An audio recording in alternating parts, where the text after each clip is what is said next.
vamos a hablar de nichos cerebrales de células madres y una relación estricta que se descubrió con la somatopatía. Ya recién estuvo hablando el profesor Celi con respecto a la evolución, tanto del óvulo fecundado como el ectodermo, y de dónde aparecen todas las capas, endodermo, ectodermo, etc. Ya conocemos la migración de las células y el origen, pero la clave está dado en otros factores. La clave está dado en entender lo que es la neurogénesis, cómo las células madres empiezan a dividirse, cómo empiezan a desarrollarse y en qué función se pueden utilizar. Recién hablamos de los linajes embrionarios, hablamos del endodermo, de todo el sistema digestivo que produce, el mesodermo que se hace a través del mesodermo cordado.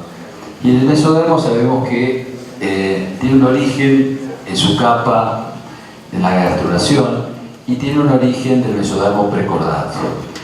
Entender cómo se desarrolla genéticamente y cómo migran estas células es realmente apasionante. Los linajes embrionarios, tanto del mesodermo cordado como del precordado, nos hacen pensar que el mesodermo cordado es parte de la notocorda que forma el tubo neural, que va a crear las células neurales.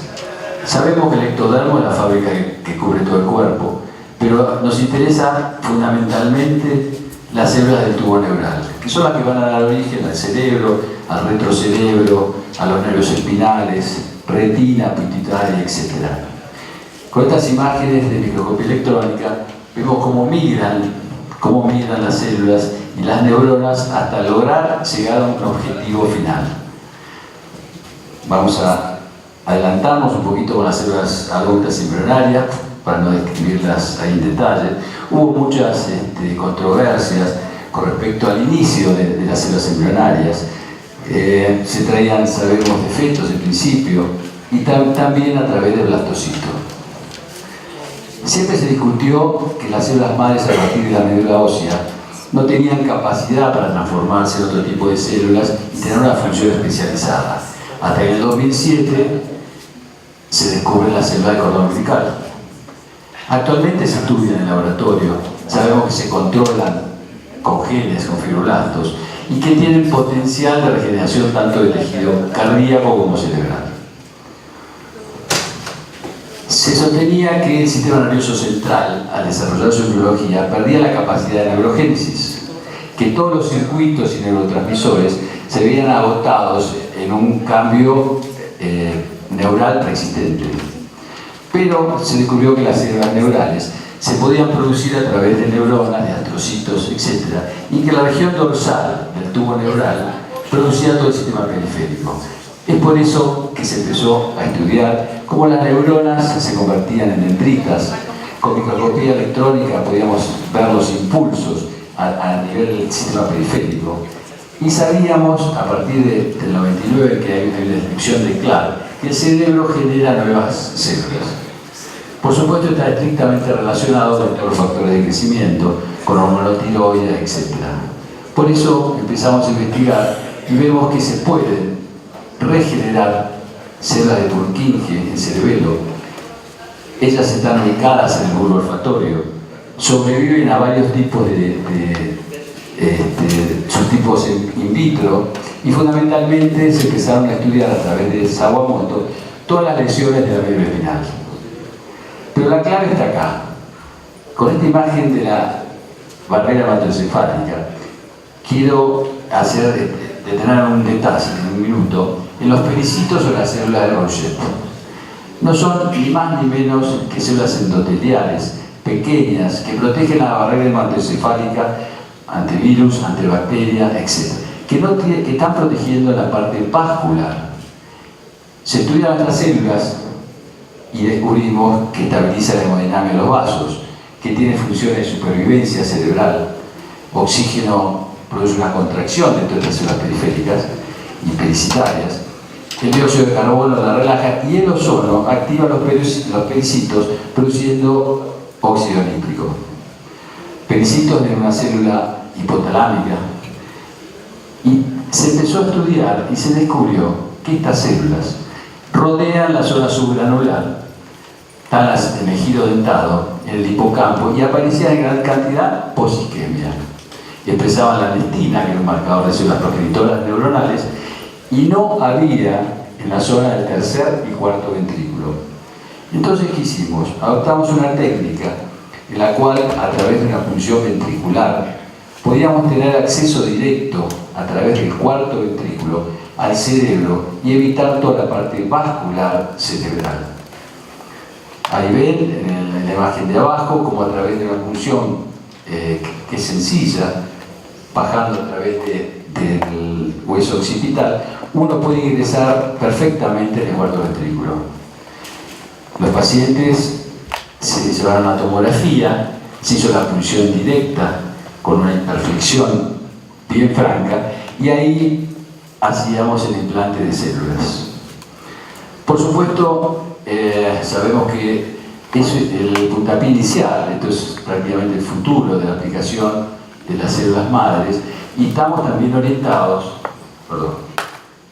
a todos los factores axonales del médula espinal.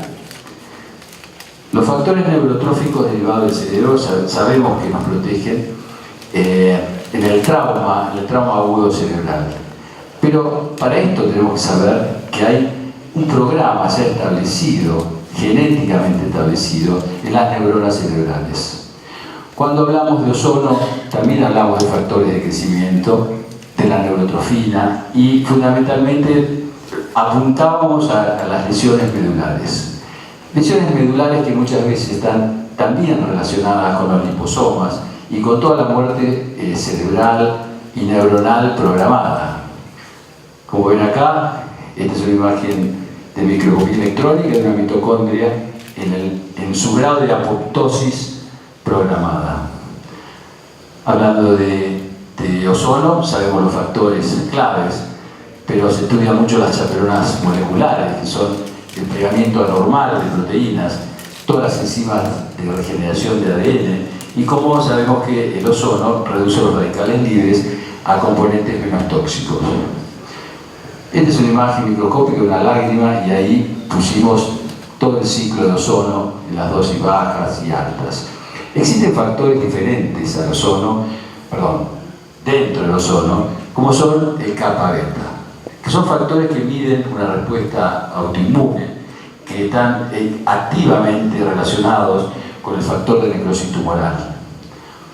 En una mitocondria, ozono, factor de transcripción, genes que se desarrollan en las proteínas. Sabemos perfectamente que el ozono tiene dos rutas de activación. Se producen citocinas proinflamatorias, pero la clave en las enfermedades autoinmunes y en cáncer es lo último, los telómeros, el acortamiento de los telómeros. Sabemos que cada cromosoma tiene una vida establecida, que no es infinito su división, y que el límite de Hartley, que se describió en el 61, nos determinaba que los telómeros se acortaban y la célula moría. Este es un cromosoma, la parte de la proteína se ve en rojo, y entonces a través de ahí se pudo hacer la conexión, a través del ozono con las células madres. Las células madres, como sabemos, tienen moléculas bioactivas, promueven la angiogénesis, inhiben la apoptosis, la muerte celular programada, renovando y reparando tejidos. Por eso se utiliza tanto en la parte cardiológica, en la parte de lesiones de músculo cardíaco, o en la angiogénesis, como esta papila de un gato, por ejemplo. Tenemos desafíos, y el futuro de esto todavía es bastante incierto. Los desafíos en el área de ozono, sabemos que tenemos que activar genes para que en la fase 2, a través de estos antioxidantes, retrasen la necrosis de neuronas. En la parte de células madres, todavía hay más desafíos. Reparar neuronas con degeneración genética, inhibir efectos de neuroprotección neuromedular, controlar las propiedades de las diferentes células madres. Pero para eso tenemos que saber del transcriptoma, que es la protección genética común de todos los factores de transcripción que tenemos. La vía Notch que es la clave en la proliferación, en la diferenciación y en la apoptosis neuronal. También tenemos que lograr marcadores de células madres, es algo que se está trabajando, y ver dónde son las regiones de migración, identificar los genes que producen las diferentes células. Y algo clave que ya estamos investigando y estamos estudiando, que es investigar por qué las células madres declinan rápidamente en el tubo espinal y no en el telencéfalo en el posparto. Bueno, muchas gracias.